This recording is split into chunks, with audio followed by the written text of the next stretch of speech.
June 24th, Prigozhin said his men had crossed the border from Ukraine into Russia, and the March of Justice began. Wagner fighters then entered the southern city of Rostov-on-Don. The governor of southern Russia's Rostov region tells residents to remain calm and stay indoors as it becomes clear that Wagner forces have taken control of the city. Prigozhin claimed that his Wagner fighters captured the army headquarters in Rostov-on-Don without firing a single bullet. The Russian Ministry of Defense then issues a statement appealing to the Wagner fighters to abandon Prigozhin, saying they have been deceived and dragged into a criminal adventure. Putin then makes his televised address promising to crush what he calls armed mutiny. Удар в спину нашей стране и нашему народу. Кто сознательно встал на путь предательства, кто готовил вооруженный мятеж, встал на путь шантажа и террористических методов, понесут неминуемое наказание.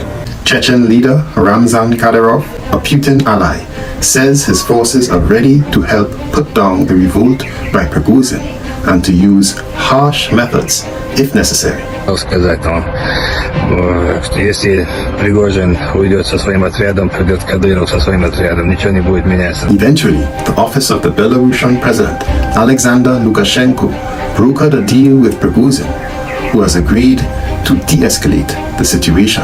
Пригожину. Это гарантия. Что дальше? Я говорю, вплоть до того, что я выведу тебя в Беларусь. И гарантирую тебе полную безопасность и твоим ребятам, которые вот сюда продвинулись этой колонной. Да, я вам верю. Я верю.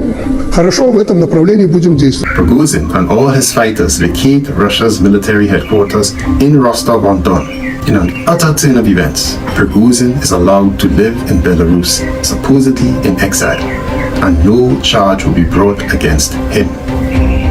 Putin ordered that Wagner fighters who did not participate in the march on Moscow will be offered military contracts with the Russian regular army. All of these dramatic events began and ended within a single day. So it is no surprise that many questions remained after this short-lived, supposed armed rebellion led by Yevgeny Prigozhin. Was it a coup? Was it a mutiny? A rebellion? Or, as many have suggested, was it all an elaborate ruse? Это не военный переворот, это марш справедливости. Наши действия никак не мешают войскам.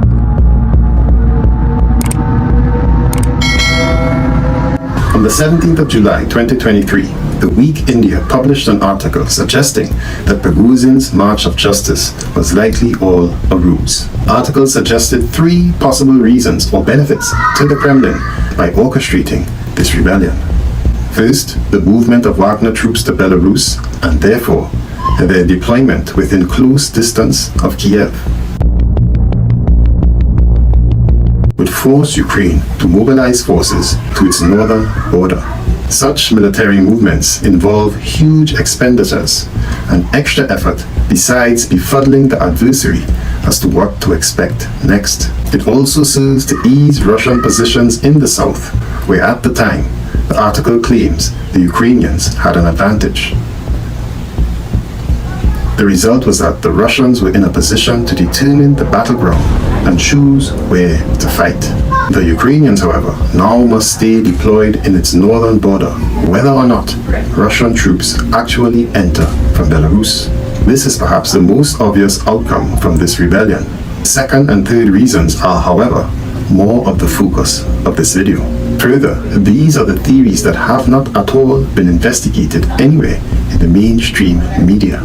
The second benefit to Putin would be the fact that the reported coup had flushed out anti-Putin detractors to the open, leading to a purge. According to the same Week India article, 13 individuals and a host of top military officials have been detained as part of a purge of anti-Putin detractors. Thirdly, the March of Justice had resulted in throwing doubts in the minds of Western agencies as to determining the veracity of the information they had gathered.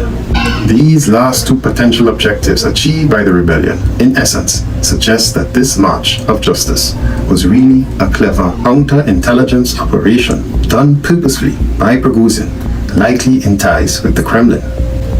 If true, it suggests that not only was the entire March of Justice staged or allowed it to happen, but that Putin knew about it ahead of time. And such an analysis is not at all far-fetched, especially given that such an operation was done before by the Soviet Union.